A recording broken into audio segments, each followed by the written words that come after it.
हं. म्हणजे सुरुवातीला अनेक विविध कर होते. पहिल्या टप्प्यामध्ये अनेक कर दूर करून एकच जी-एस-टी आणला आणि आता ज्या सुधारणा केल्या त्यामध्ये अतिशय सोपं अशा 2च टप्प्यामध्ये ही करप्रणाली सुरू केली आहे.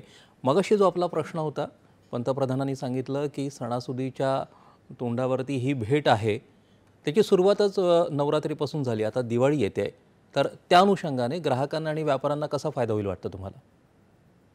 आता तुम्ही बघितलं तर मराठी सणांमध्ये जसा एकदा श्रावण सुरू होतो, की श्रावण सुरू झाला की मग श्रावणातल्या काही पूजा, मग त्यानंतर गणपती येतात, गणपतीनंतर नवरात्र, मग दिवाळी आणि मग पुढे अजून बाकीचे सण. सो अशा तऱ्हेची आपल्याकडे सणांची मांदियाळी असते.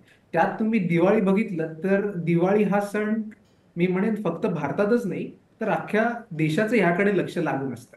कारण या पर्टिक्युलर काळात म्हणजे गणपतीपासून अगदी मी म्हणेन ख्रिसमस पर्यंत त्यातच आपल्या लग्नांचा सुद्धा काळ हाच नोव्हेंबर डिसेंबरचा हो. धरला जातो. तर या सगळ्या काळात कन्झम्पशन म्हणजे जो आपला खरेदी सामान्य करणं. ग्राहक आहे हां. आणि छोटे व्यापारी आहेत या सगळ्यांचाच व्यापार ह्या पर्टिक्युलर काळामध्ये खूप मोठ्या प्रमाणावर चालत असतो. सो अशा प्रकारचे ज्या वेळेला महत्वाकांक्षी निर्णय आपण घेतले जातात त्यावेळेला त्याचा इम्पॅक्ट सुद्धा बघितला जातो आणि जसं तुम्ही म्हणालात दिवाळीच्या तोंडावर आलेली असताना अशा प्रकारची सूट देणं किंवा तशा करप्रणालीमध्ये तसे बदल करणं यांनी नक्कीच सामान्य ग्राहकांमध्ये फरक झालाय. कारण तुम्ही जर ते सर्क्युलर बघितलं तर त्यात सुद्धा प्रामुख्याने ज्या आपल्या अत्यावश्यक वस्तू आहेत, पनीर असेल, दूध आहे, दुग्धजन्य पदार्थ आहेत, शेतकरी बांधवांच्या ट्रॅक्टर्स आहेत किंवा शेती उपयोगी वस्तू आहेत.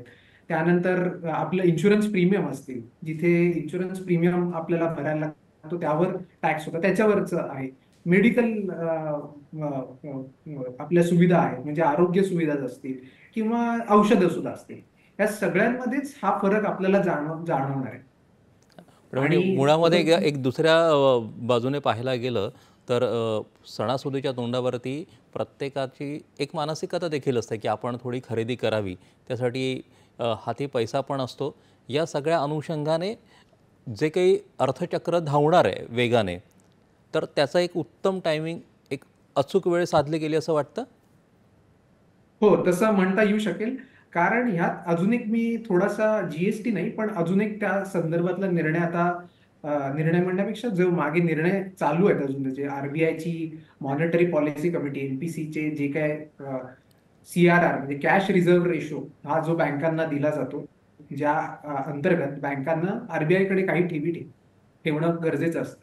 यावरचे सुद्धा रेट्सवर रिलॅक्सेशन आणलं होतं. हं, हं. म्हणजे आपण repo, reverse repo rate. So त्यामुळे होतंय काय, एका बाजूनी बँकांकडे सुद्धा चलन जास्त निर्माण होईल, जे ते जास्त करून कन्झ्युमर्सकडे देता येईल. कर्जाच्या स्वरूपाने असेल किंवा कुठल्याही इतर स्वरूपाने असेल.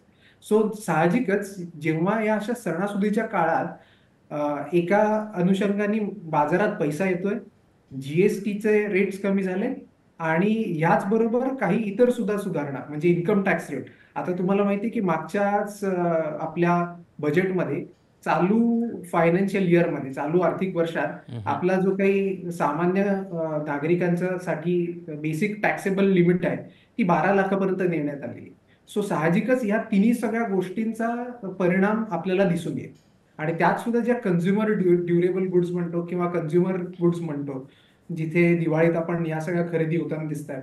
याच्याच व्यतिरिक्त ऑटो सेक्टरला एक मागच्या वर्षात एक थोडासा सेटबॅक किंवा एक थोडासा धडपड चालू हं, होती. हं, हं, हं. त्यात सुद्धा या रेट्समध्ये झालेल्या फरकामुळे नक्कीच फरक पडेल ओव्हरऑल इकॉनॉमीमध्ये असं दिसतं. हाच धागा पकडून की आता जी-एस-टी सुधारणा तर झाल्यात. त्याचा महागाई